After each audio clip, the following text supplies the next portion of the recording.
The morning sun cast long shadows across the marble floors of Rosehaven Palace as Lady Evangeline Ashworth hurried through the corridors, her silk gown rustling with each urgent step.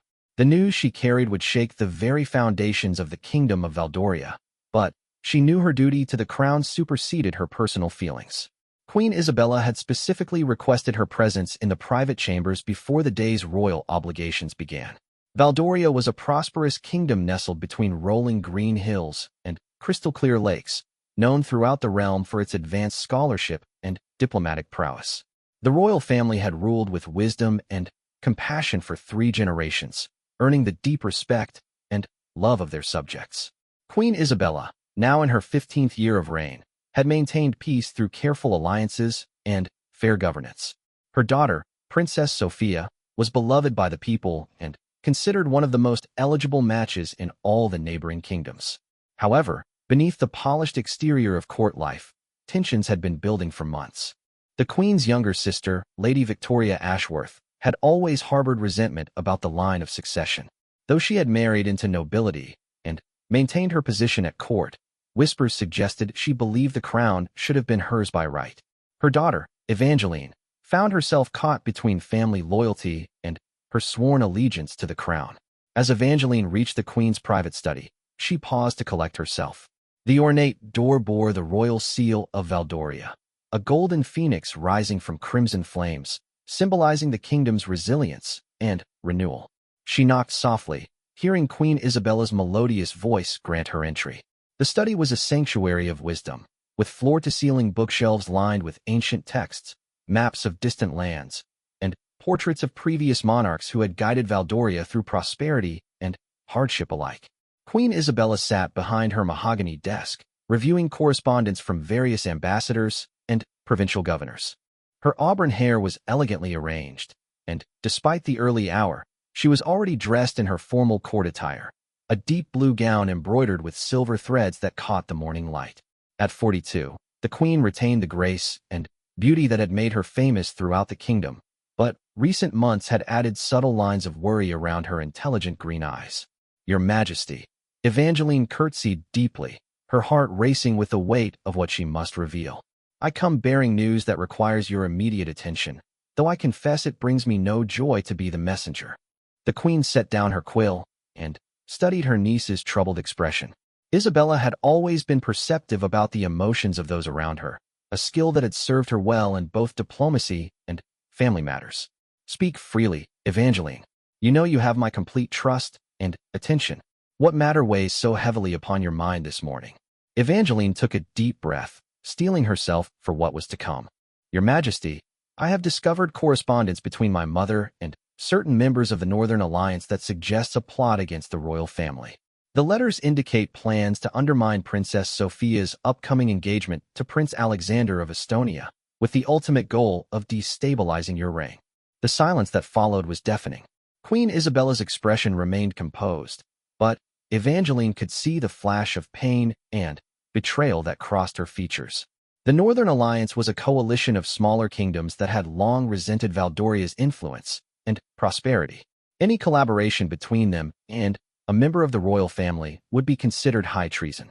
"Show me these letters," the Queen commanded quietly, her voice carrying the authority that had guided the kingdom through numerous crises.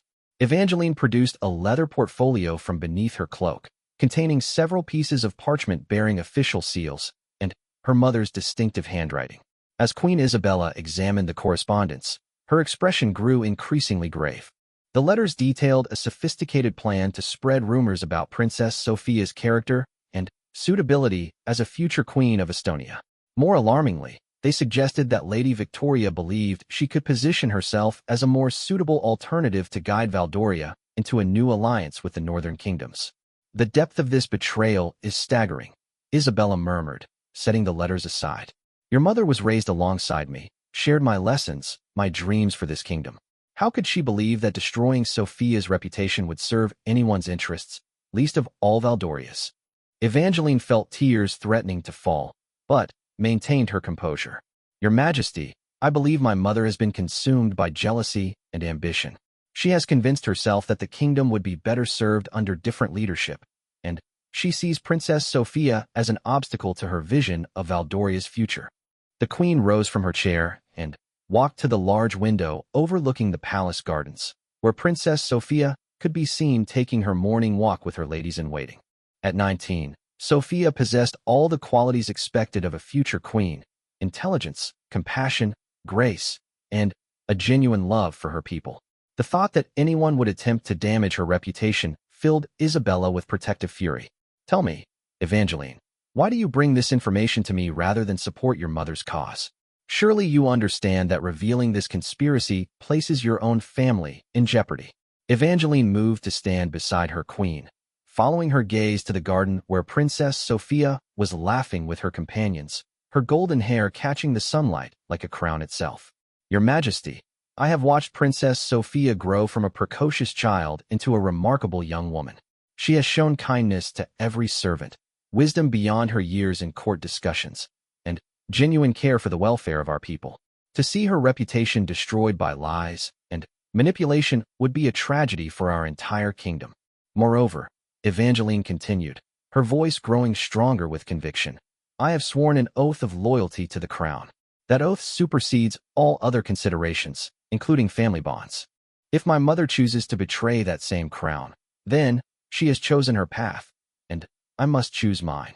Queen Isabella placed a gentle hand on her niece's shoulder, recognizing the courage it had taken to reveal this conspiracy. "Your loyalty will not be forgotten, Evangeline. However, this situation requires careful handling.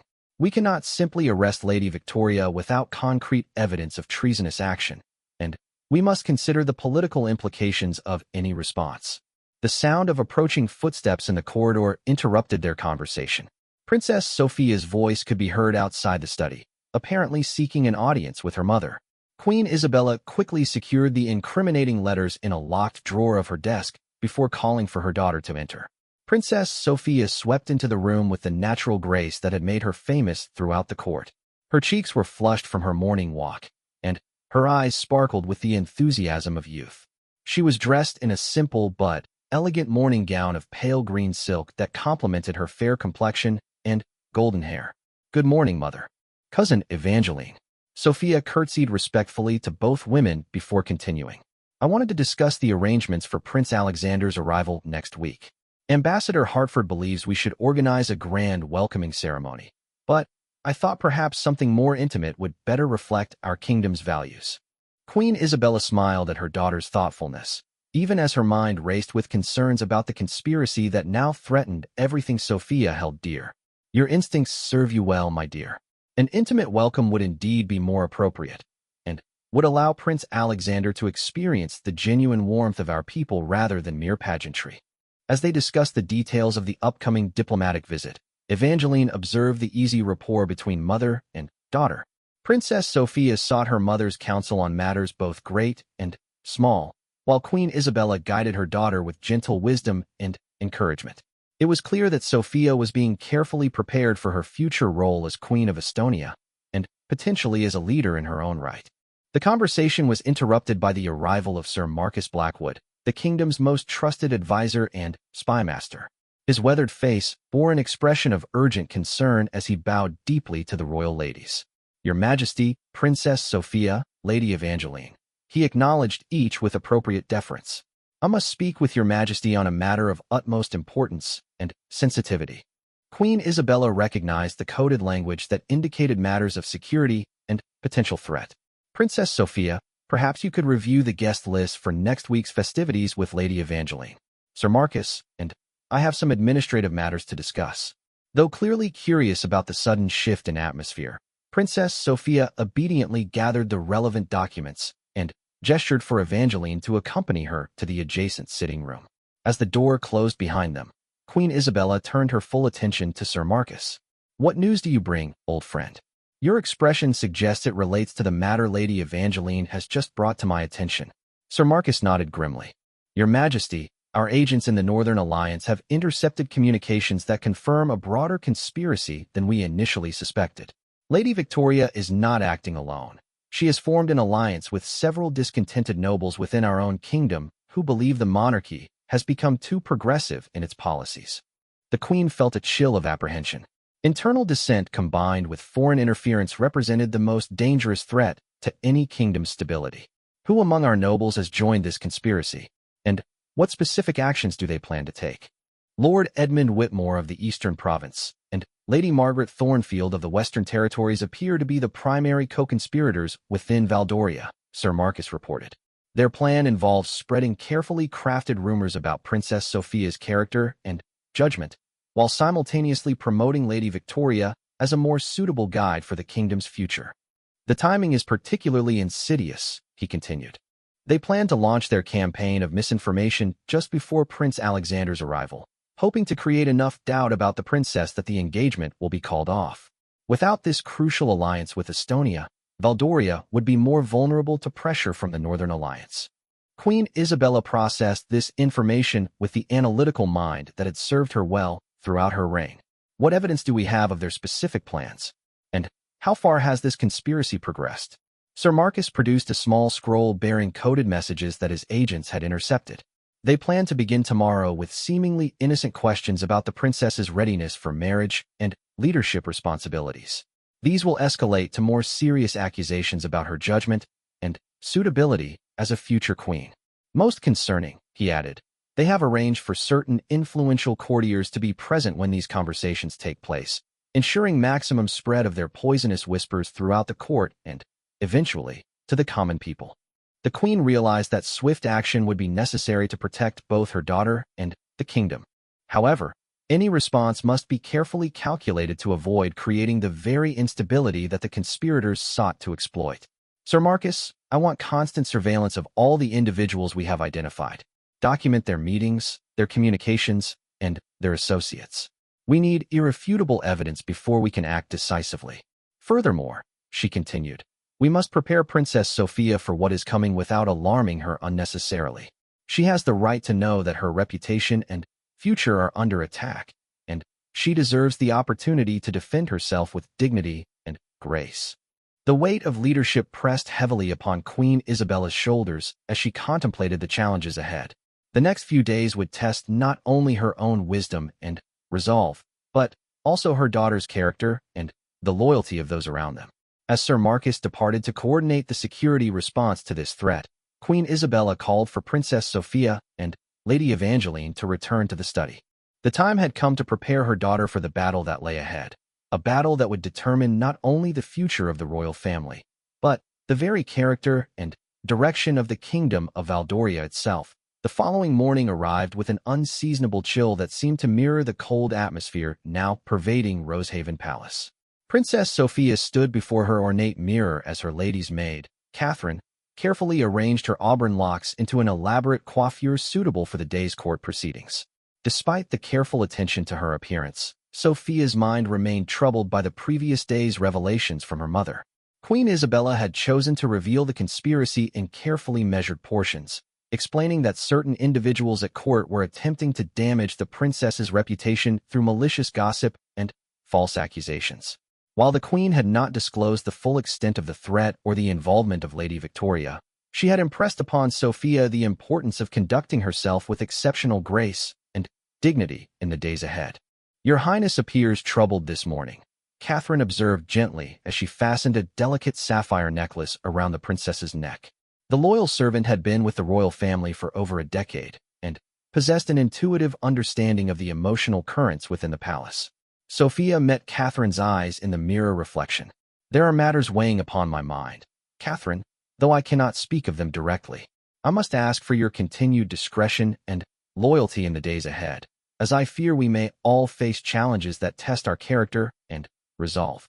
Catherine's expression grew serious as she recognized the gravity in her mistress's tone. Your Highness, you have always had my complete devotion. Whatever trials may come, you can depend upon my unwavering support and silence regarding any private matters. A soft knock interrupted their conversation, followed by the announcement that Lady Evangeline Ashworth requested an audience. Sophia gestured for Catherine to admit her cousin, who entered with a troubled expression that immediately confirmed the princess's suspicions about the day ahead. Good morning, Sophia, Evangeline said, offering a somewhat stiff curtsy that reflected the awkwardness of her position. I wanted to speak with you privately before we attend this morning's court session. There are certain developments of which you should be aware. Princess Sophia dismissed Catherine with a gentle nod and invited Evangeline to sit beside her near the window overlooking the rose gardens. The morning light revealed the strain in Evangeline's features, and Sophia felt a surge of compassion for her cousin's difficult situation. Evangeline, I understand that you have found yourself in an impossible position regarding family loyalty and duty to the crown. Please know that I harbor no resentment toward you personally for the choices your mother has made. Evangeline's eyes filled with tears of gratitude and relief. Your kindness means more than you can know, Sophia. I have spent sleepless nights wrestling with my conscience, but I could not remain silent when I learned of the plans being made against you. What exactly should I expect today? Sophia asked, steeling herself for whatever challenges lay ahead. Evangeline took a deep breath before responding. Lord Edmund Whitmore and Lady Margaret Thornfield will likely begin with seemingly innocent questions about your readiness for marriage and the responsibilities of royal alliance. They will attempt to plant seeds of doubt about your judgment and maturity, particularly regarding your upcoming engagement to Prince Alexander. Moreover, she continued, they have arranged for several influential courtiers to be present during these conversations, ensuring that any perceived weaknesses or uncertainties in your responses will be magnified and spread throughout the court. Princess Sophia processed this information with the analytical mind she had inherited from her mother. I appreciate your warning, cousin. Are there specific areas where they plan to focus their attacks?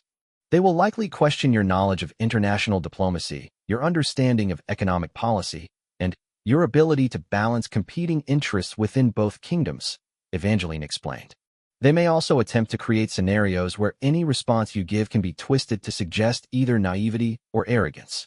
The princess rose from her seat and began pacing slowly across the room, her mind working through potential responses and strategies. Then, I must be prepared to demonstrate both knowledge and humility, confidence and wisdom. They seek to create a trap where any path I choose leads to their desired outcome. Exactly, Evangeline confirmed. However, your genuine character and intelligence are your greatest defenses. If you remain true to yourself while being mindful of their tactics, you can navigate these treacherous waters successfully. The sound of the morning bells indicated that court proceedings would begin within the hour. Princess Sophia took a final moment to compose herself before the mirror, adjusting her posture and expression to reflect the dignity and confidence appropriate to her station. As they made their way through the palace corridors toward the Great Hall, Sophia noticed an unusual number of courtiers lingering in small groups, their conversations ceasing abruptly as the royal party passed. The atmosphere felt charged with anticipation and tension, confirming that word of some sort of confrontation had already begun to circulate. The Great Hall of Rosehaven Palace was a magnificent space that had hosted countless diplomatic receptions, royal celebrations, and important state proceedings. Soaring columns supported a vaulted ceiling decorated with intricate frescoes depicting the history of Valdoria, while tall windows allowed natural light to illuminate the gathering of nobles, courtiers, and officials who comprised the royal court. Queen Isabella was already seated upon her throne, wearing the formal robes of state that emphasized her authority and majesty. Her expression remained composed and regal, but Sophia could detect the subtle signs of alertness that indicated her mother was prepared for whatever challenges might arise. As Princess Sophia took her place at her mother's right hand, she observed the arrangement of the court with new awareness. Lord Edmund Whitmore and Lady Margaret Thornfield were positioned prominently among the assembled nobles, surrounded by the carefully selected audience that Evangeline had described. Lady Victoria Ashworth was notably present, wearing an expression of false concern that barely concealed her malicious intent. The morning's proceedings began with routine matters of state, reports from provincial governors, requests for royal intervention in various disputes, and updates on ongoing diplomatic negotiations. Princess Sophia participated in these discussions with her usual intelligence and grace, offering thoughtful questions and observations that demonstrated her growing understanding of governance. However, as the session progressed, she became aware of the subtle shift in atmosphere that preceded the anticipated confrontation. Lord Edmund Whitmore cleared his throat and requested permission to address a matter of concern regarding the upcoming diplomatic visit from Estonia. Your Majesty, Lord Whitmore began with elaborate deference. I hope you will forgive my presumption in raising questions that may seem delicate, but I believe they reflect the concerns of many loyal subjects regarding Princess Sophia's upcoming engagement. Queen Isabella's expression remained neutral as she granted permission for him to continue, though Sophia noticed her mother's slight adjustment in posture that suggested heightened attention. The alliance with Estonia represents a significant commitment for our kingdom, Lord Whitmore continued, and naturally, we all wish to ensure that Princess Sophia is fully prepared for the complex responsibilities that will accompany her new role. Perhaps the princess could share her thoughts on how she plans to balance her loyalty to Valdoria with her future duties as Queen of Estonia. The question was skillfully crafted to create a dilemma with no perfect answer. Express too much loyalty to Valdoria, and Sophia would appear to devalue her commitment to her future kingdom. Emphasize her dedication to Estonia, and she could be accused of abandoning her birth country. Princess Sophia rose gracefully from her chair, her voice clear and confident as she addressed the assembled court. Lord Whitmore raises an important question that goes to the heart of diplomatic alliance. The strength of any union between kingdoms lies not in the abandonment of one's heritage, but in the thoughtful integration of shared values and mutual benefit. I envision my role as creating bridges of understanding between our peoples, she continued, bringing Valdoria's traditions of scholarship and fair governance to enrich Estonia, while learning from their expertise in trade and maritime commerce to benefit our own kingdom. True loyalty to one's birth country is demonstrated by extending its positive influence, not by severing all connections. Lady Margaret Thornfield immediately seized upon this response, her voice carrying a tone of false concern. That is indeed a noble sentiment, Your Highness, but such complex diplomatic balancing requires considerable experience and wisdom. Do you believe that your youthful enthusiasm is sufficient preparation for such weighty responsibilities? The slight emphasis on youthful enthusiasm was clearly intended to suggest immaturity and naivety. Sophia could see several courtiers leaning forward with interest, eager to witness her response to this more direct challenge. Lady Margaret, I believe that effective leadership requires a combination of study, observation, and practical experience under wise guidance, Sophia replied calmly. I have been fortunate to learn from my mother's example of thoughtful governance, and I continue to benefit from the counsel of experienced advisors. However, I also believe that approaching challenges with fresh perspective and genuine concern for all affected parties can complement traditional wisdom. Youth brings energy and hope, she added, while maturity provides judgment and restraint. The ideal approach combines both qualities in service of the greater good. Lord Whitmore exchanged a meaningful glance with Lady Margaret before pressing forward with their carefully orchestrated attack. Your Highness speaks wisely of combining different perspectives, but recent events have raised questions about your judgment in selecting advisors and confidants. Are you confident that you can distinguish between loyal counsel and those who might seek to manipulate your decisions for their own benefit? This question was particularly insidious because it could be interpreted as either a general inquiry about judgment or a specific reference to unknown accusations about the princess's associates. Any defensive response could be seen as confirmation of wrongdoing, while overconfidence might appear arrogant. Princess Sophia took a moment to consider her response, aware that every word would be scrutinized and potentially twisted by her adversaries. Lord Whitmore, the ability to evaluate the motivations and reliability of those around us is indeed crucial for any leader. I believe this skill is developed through careful observation, honest self-reflection, and willingness to seek counsel from multiple sources before making important decisions. I have been blessed with advisors whose loyalty to the crown and genuine concern for my well-being have been demonstrated through years of faithful service, she continued. At the same time, I remain mindful that leadership requires constant vigilance against those who would prioritize personal gain over the welfare of the kingdom. Lady Victoria Ashworth chose this moment to enter the conversation, her voice carrying a tone of motherly concern that barely concealed her malicious intent. My dear niece speaks with admirable idealism, but I confess I worry about her exposure to the harsh realities of political maneuvering. Has she truly been prepared for the kinds of difficult choices that will be required of her as a queen? For instance, Lady Victoria continued, how would she handle a situation where loyalty to her birth family conflicts with the demands of her new kingdom, or where personal preferences must be sacrificed for political necessity? The attack was now fully underway, with Lady Victoria positioning herself as a concerned family member while actually delivering some of the most damaging implications yet suggested. The assembled courtiers were clearly riveted by the drama unfolding before them. Queen Isabella decided that the time had come to intervene before the situation escalated further. Lady Victoria, your concern for Princess Sophia's preparation is noted, though I must say that your sudden interest in her readiness is somewhat surprising, given your limited involvement in her education and guidance over the years. Perhaps, the Queen continued with barely concealed steel in her voice, we should focus on supporting the princess as she prepares for her important role, rather than creating unnecessary doubts about her capabilities.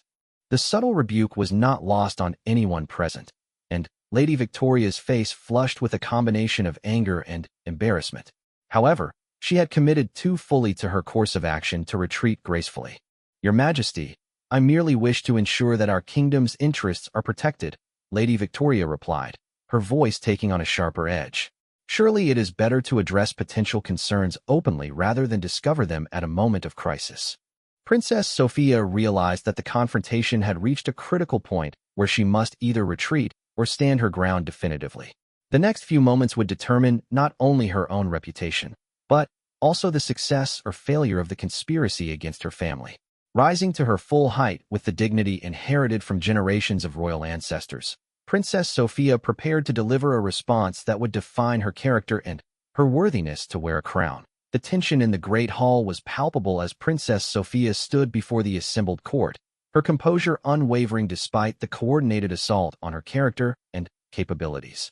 The morning light streaming through the tall windows seemed to create a natural spotlight around her figure, emphasizing the gravity of the moment that would define her future and the stability of the kingdom itself.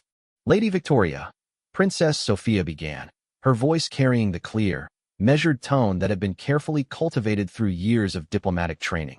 Your concern for the kingdom's welfare is commendable, though I find myself curious about the timing and nature of these questions. If there are specific concerns about my preparation or judgment, I believe it would be more productive to address them directly rather than through veiled implications and hypothetical scenarios. The princess paused deliberately, allowing her words to settle over the assembled courtiers while maintaining direct eye contact with each of her accusers in turn. However, since you have raised the question of difficult choices and conflicting loyalties, I will gladly address these concerns with the honesty and directness that our people deserve. Lady Victoria's expression flickered with uncertainty as she realized that Princess Sophia was not responding with the defensive confusion they had anticipated. Instead, the princess was taking control of the conversation and forcing them to make their accusations explicitly rather than hiding behind suggestion and innuendo. The role of any royal, Princess Sophia continued, is to serve as a bridge between the interests of the people and the broader considerations of statecraft. This requires the wisdom to understand that personal preferences must sometimes be sacrificed for the greater good, combined with the moral courage to ensure that such sacrifices serve genuine public benefit rather than private ambition. As for conflicting loyalties, she added, turning her gaze specifically toward Lady Victoria, I have been taught that true loyalty to one's heritage lies in upholding the values and principles that make that heritage worthy of respect. A person who would betray those values in pursuit of temporary advantage demonstrates loyalty to nothing but their own ambition.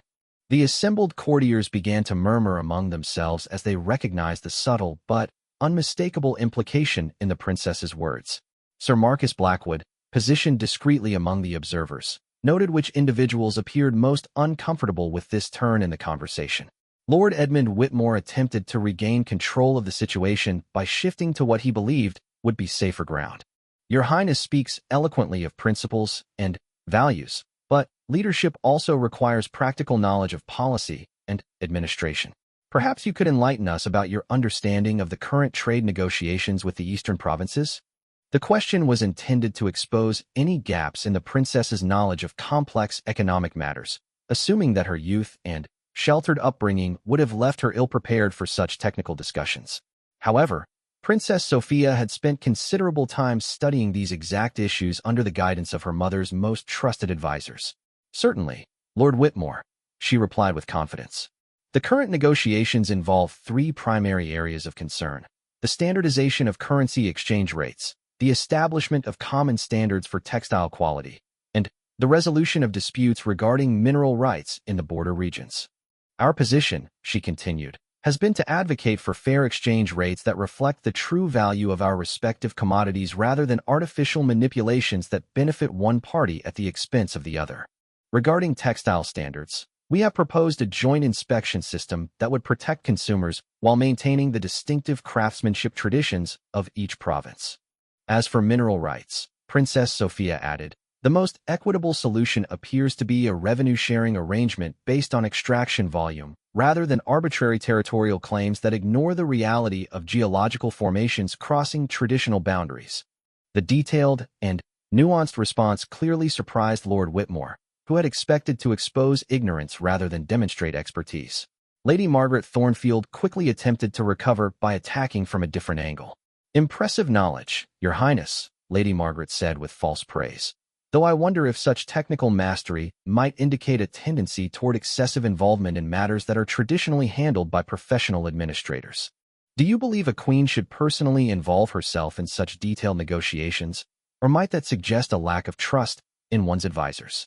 This question presented another carefully constructed dilemma: appear too involved and be accused of micromanagement, or appear too distant and be accused of disconnection from important matters affecting the kingdom. Princess Sophia smiled slightly, recognizing the trap being set for her. "Lady Margaret, I believe effective leadership requires a clear understanding of the issues at stake combined with appropriate delegation to qualified professionals. My detailed knowledge of these negotiations comes from briefings and consultations with our most experienced trade representatives.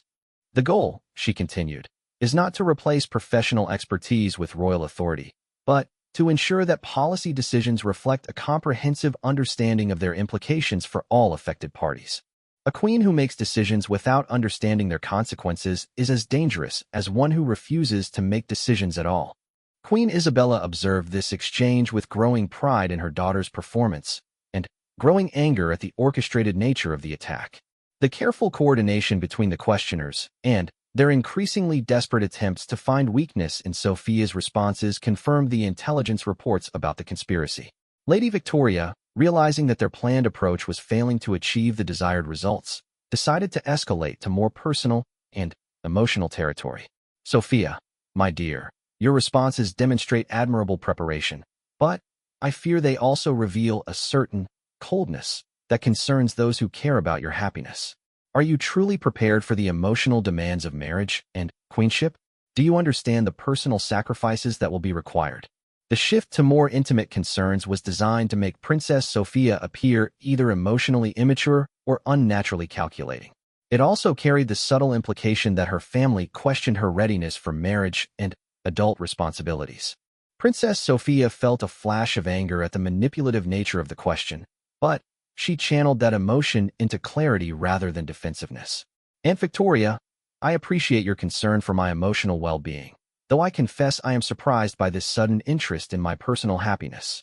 Marriage, whether royal or common, requires a foundation of mutual respect, shared values, and commitment to common goals," she continued.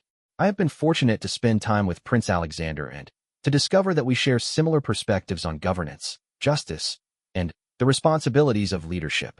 As for personal sacrifice," Princess Sophia added, her voice taking on a slight edge, "I have always understood that those born to privilege have corresponding obligations.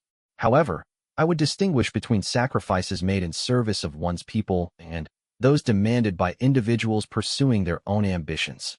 The implication was clear to everyone present, and Lady Victoria's face reddened with barely controlled fury. She had intended to portray the princess as either naive or heartless, but instead found herself being subtly accused of selfish manipulation. Lord Edmund Whitmore made one final attempt to salvage their strategy by appealing to broader concerns about the alliance itself. "Your Highness, while your personal compatibility with Prince Alexander is certainly important, some have expressed concerns about the strategic implications of this alliance. Does Valdoria truly benefit from closer ties with Estonia, or might we be surrendering our independence for illusory advantages?" This question touched on genuine policy concerns that existed among certain segments of the nobility and merchant class. However, it also carried the implication that Princess Sophia had not considered these broader implications or had been manipulated into supporting an arrangement that was not in Valdoria's best interests. Princess Sophia had anticipated this line of questioning and had spent considerable time studying the strategic implications with her mother's most trusted advisors. Lord Edmund, the question of strategic alliance is indeed crucial, and I appreciate your raising it openly rather than allowing unfounded concerns to circulate as rumor. The alliance with Estonia provides several concrete benefits, she continued. First, it creates a buffer against the increasingly aggressive posture of the Northern Alliance, which has been testing our borders and challenging our trade routes for the past 2 years. Second, it provides access to maritime trade networks that could significantly increase our prosperity. Most importantly, Princess Sophia added, it establishes a model for diplomatic cooperation based on shared principles rather than military intimidation. This approach serves as an example to other kingdoms that conflicts can be resolved through negotiation and mutual benefit rather than conquest and domination.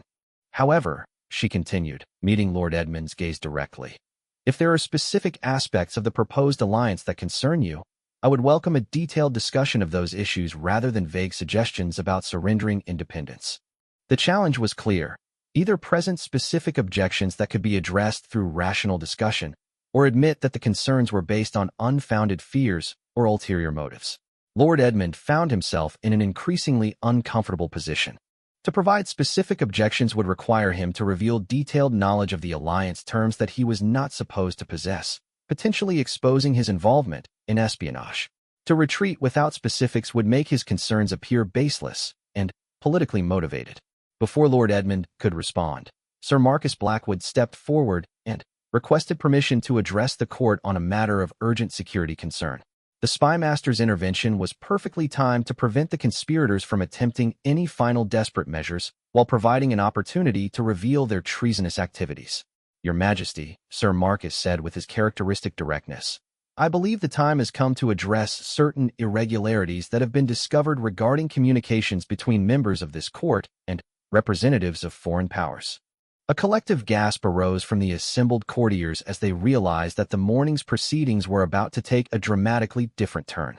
Princess Sophia felt a mixture of relief and apprehension as she understood that the careful investigation conducted by her mother's agents was about to be revealed. Queen Isabella rose from her throne with the full majesty of royal authority. Sir Marcus, you have our permission to present your findings to the court. Let truth and justice guide our response to whatever treachery has been uncovered. The moment had arrived when the conspiracy against the royal family would be exposed, and the true loyalties of every person present would be tested.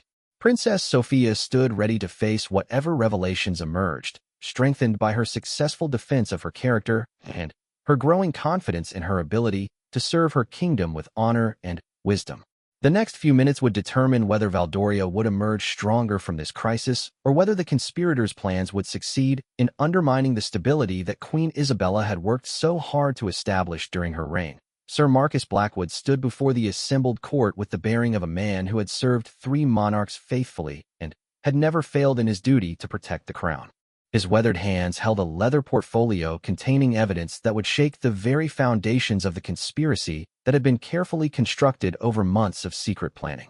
The silence in the great hall was absolute, as every person present understood that they were about to witness revelations that would forever change the political landscape of Valdoria. Your Majesty, honored members of the court, Sir Marcus began, his voice carrying the authority earned through decades of loyal service. Our intelligence network has uncovered a conspiracy involving collaboration between certain members of this court and representatives of the Northern Alliance, with the express purpose of destabilizing our kingdom and undermining the rightful succession. The accusation hung in the air like a sword suspended over the assembly. Princess Sophia maintained her composure, though she could feel her heart racing with a combination of vindication and apprehension about what was to come. Lady Victoria's face had gone pale, while Lord Edmund Whitmore and Lady Margaret Thornfield exchanged glances that revealed their growing panic. Sir Marcus opened the portfolio and withdrew several documents bearing official seals. These intercepted communications reveal a coordinated effort to spread malicious rumors about Princess Sophia's character and capabilities, timed to coincide with Prince Alexander's arrival and calculated to damage the strategic alliance between our kingdoms. Furthermore, he continued, These same documents indicate that the ultimate goal of this conspiracy extends beyond mere disruption of the royal engagement to include the installation of alternative leadership that would be more amenable to Northern Alliance interests. Queen Isabella's expression remained regally composed, but those who knew her well could detect the steel in her voice as she addressed the assembly. Sir Marcus, please identify the specific individuals involved in this treachery so that they may face the consequences of their actions. The spymaster consulted his documents with deliberate care, building tension as the guilty parties awaited their exposure. The primary conspirators within our kingdom are Lady Victoria Ashworth, Lord Edmund Whitmore of the Eastern Province, and Lady Margaret Thornfield of the Western Territories. These individuals have been in regular communication with Duke Aldrich of Ravenmoor, a known agent of the Northern Alliance. Gasps of shock and outrage arose from the assembled courtiers as they processed the magnitude of the betrayal. Lady Victoria attempted to maintain her composure, but her voice betrayed her desperation as she spoke. These are serious accusations, Sir Marcus, but I hope you have more than intercepted letters to support such claims. Correspondence can be forged, and interpretations can be mistaken. Sir Marcus smiled grimly at her challenge. Indeed, Lady Victoria, which is why we have taken care to gather corroborating evidence. Would you care to explain the purpose of your secret meeting with Duke Aldrich's representative 3 nights ago in the abandoned miller's cottage outside the village of Millbrook? The color drained completely from Lady Victoria's face as she realized that their activities had been under surveillance. Lord Edmund Whitmore stepped forward, attempting to deflect attention from his co-conspirator. Sir Marcus, even if such meetings occurred, they could have been for entirely legitimate purposes. Perhaps Lady Victoria was conducting business negotiations or discussing family matters. An interesting suggestion, Lord Edmund, Sir Marcus replied. However, our agents were close enough to record portions of the conversation. Would you like me to share what was discussed regarding the elimination of obstacles to true leadership and the necessity of replacing weak-minded idealists with practical governance?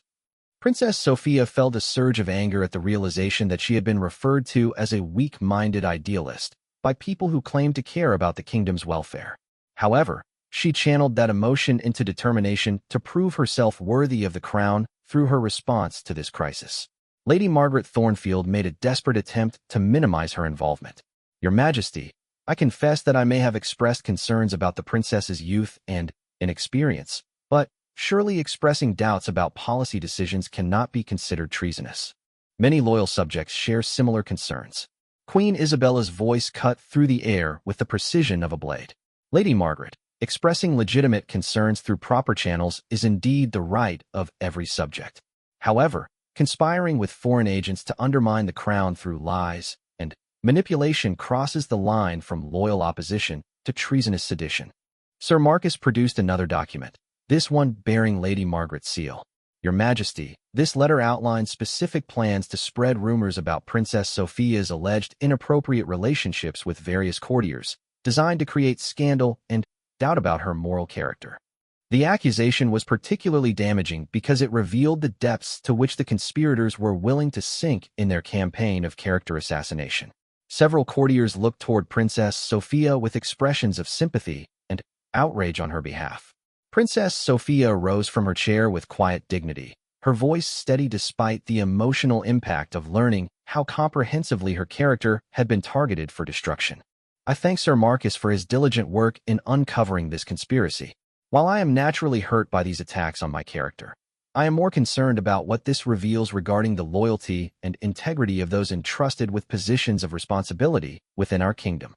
However, she continued, I believe this crisis also presents an opportunity for our kingdom to demonstrate that we will not be weakened by internal discord or external manipulation. Those who remain loyal to the crown and committed to Valdoria's prosperity deserve to know that their dedication is valued and protected. Lady Victoria, realizing that denial was no longer possible, made a final desperate attempt to justify her actions. Sophia, you may call it conspiracy, but I call it concern for our kingdom's future. You are young and inexperienced, guided by advisors who may not have Valdoria's best interests at heart. I acted to protect our people from decisions that could lead to disaster. Queen Isabella's response was swift and decisive.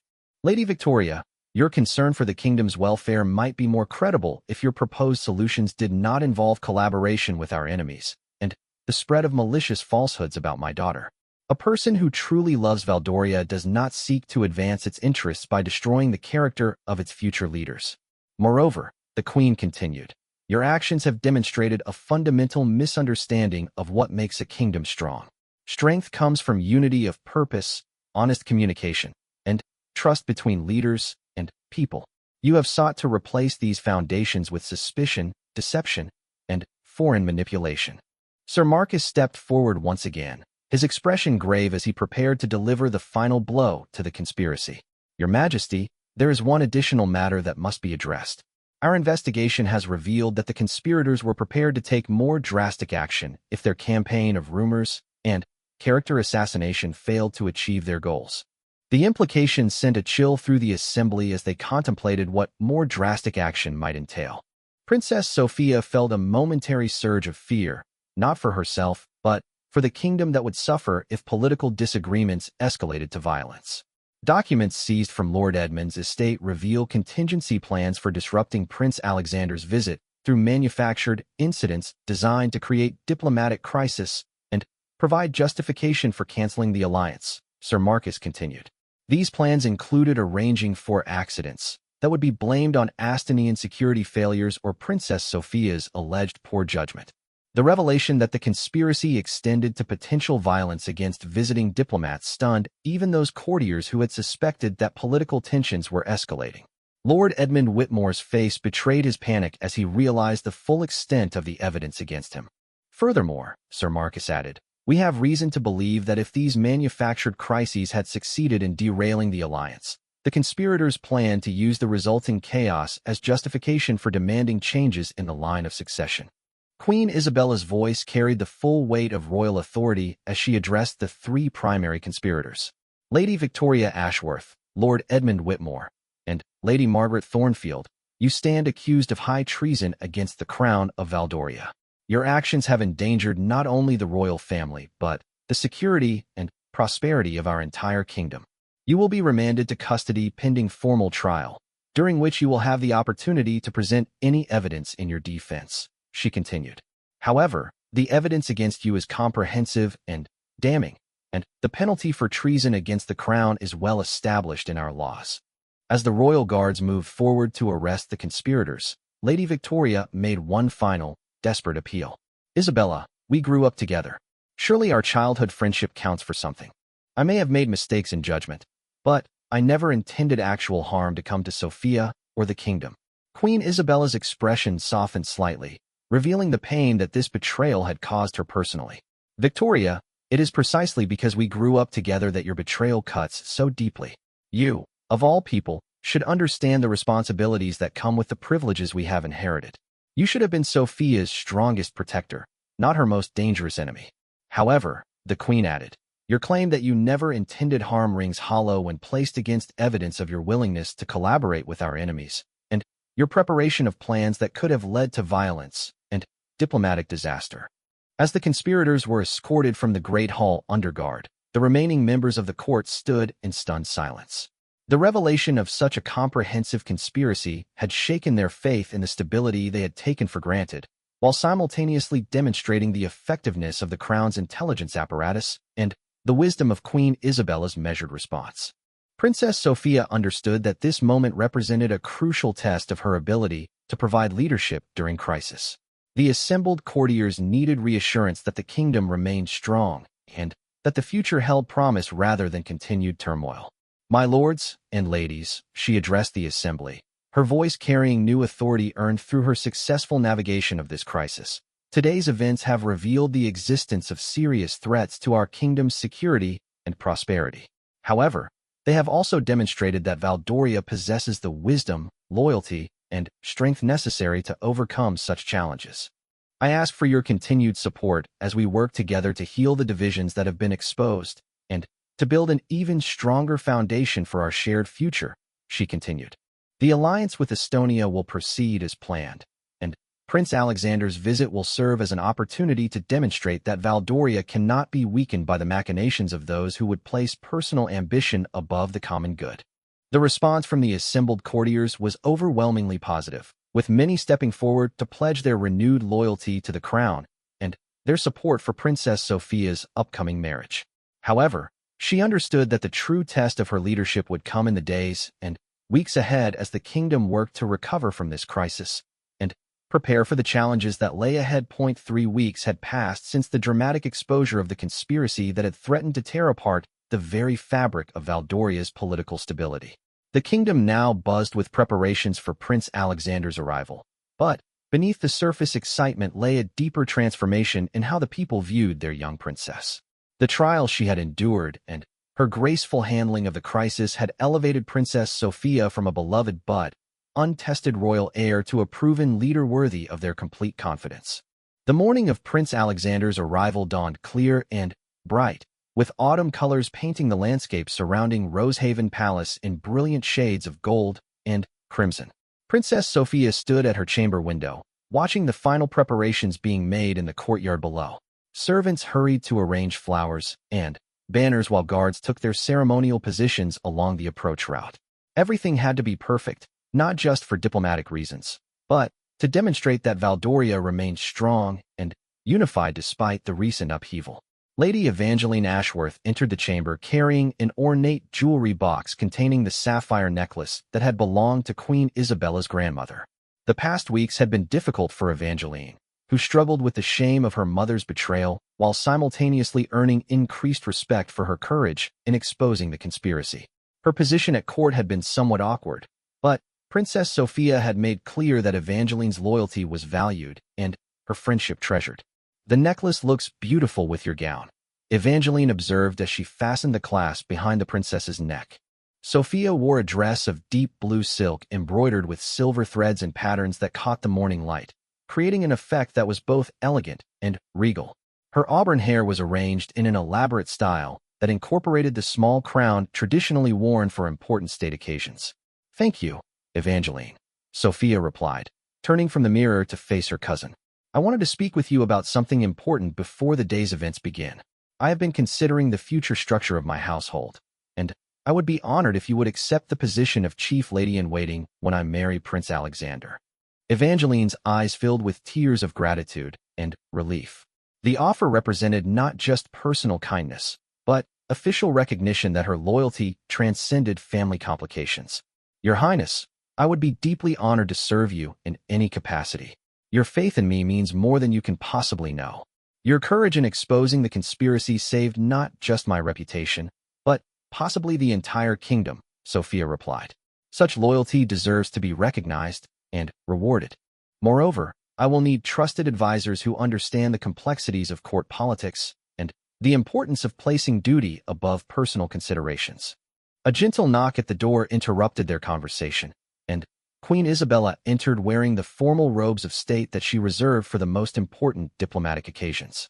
The past weeks had been challenging for the queen, who had been forced to balance grief over her sister's betrayal with the practical necessities of governance during crisis. However, she had emerged from the ordeal with renewed confidence in her daughter's capabilities and the stability of her kingdom. "Sophia, you look magnificent," Queen Isabella said with maternal pride and royal approval.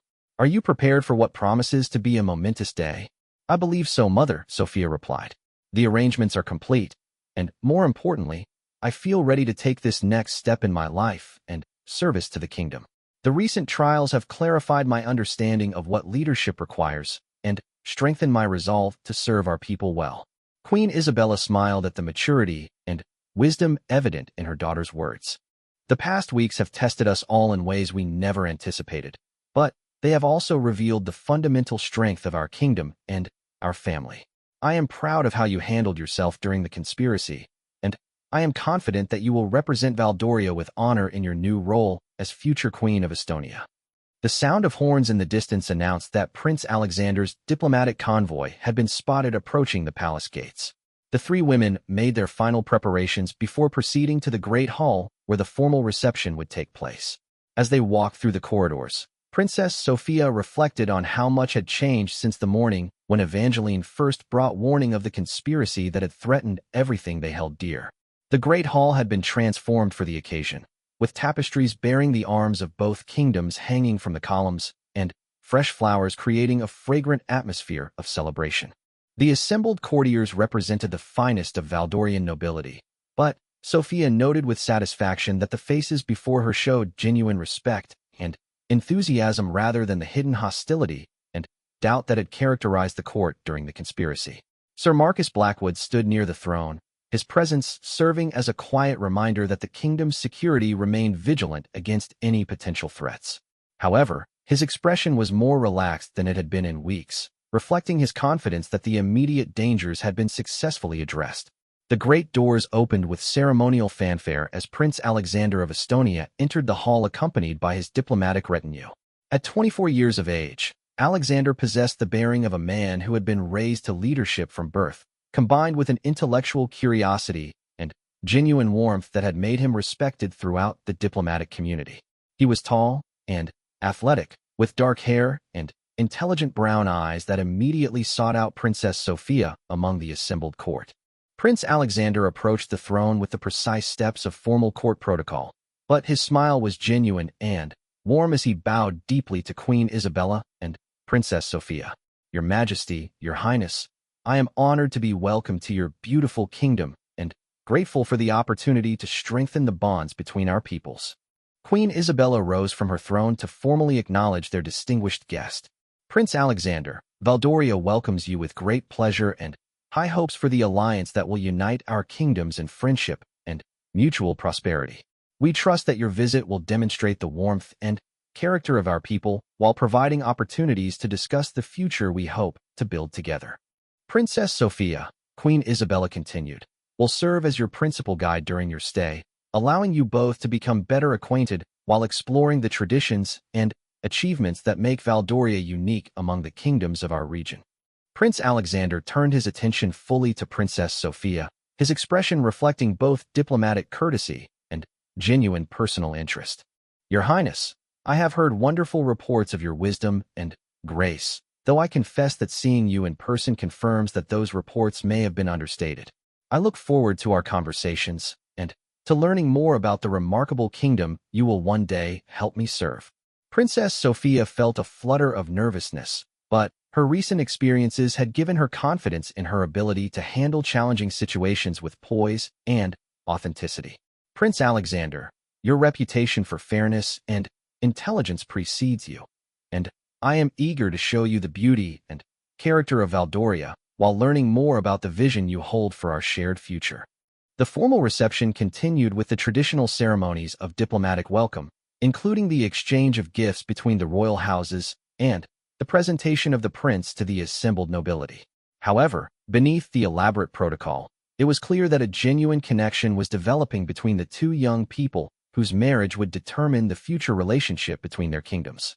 As the morning progressed into afternoon, Princess Sophia guided Prince Alexander through the palace grounds and the surrounding gardens, their conversation flowing naturally from formal topics to more personal interests and concerns. She found herself genuinely enjoying his company and appreciating his thoughtful questions about Valdorian customs and traditions.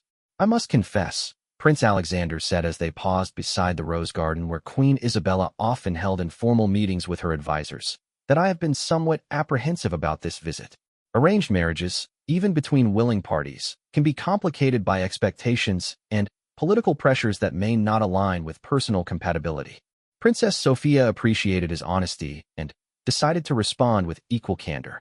I share those concerns, Prince Alexander. Recent events in our kingdom have taught me the importance of distinguishing between genuine partnership and alliances built on false foundations. I hope that our engagement will be based on mutual respect and shared values rather than mere political convenience. Please, call me Alexander, he replied with a smile. And may I ask what recent events you reference?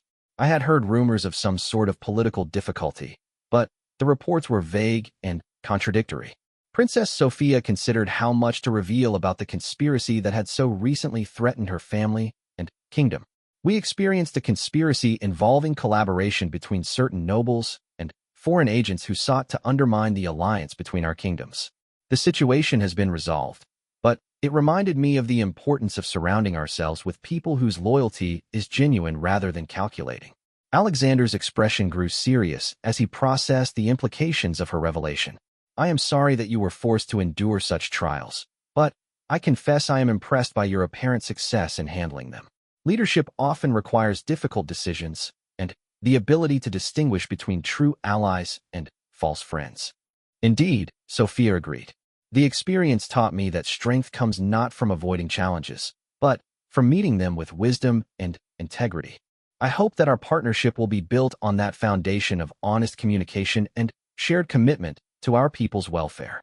As the day continued, both young people found their initial apprehensions giving way to genuine appreciation and growing affection. Their conversations revealed shared interests in scholarship, diplomacy, and the responsibilities of leadership, while their personal interaction demonstrated the natural compatibility that would be essential for a successful marriage and effective partnership in governance. The evening concluded with a formal banquet that celebrated not just the diplomatic alliance, but the personal bond that was clearly developing between Princess Sophia and Prince Alexander.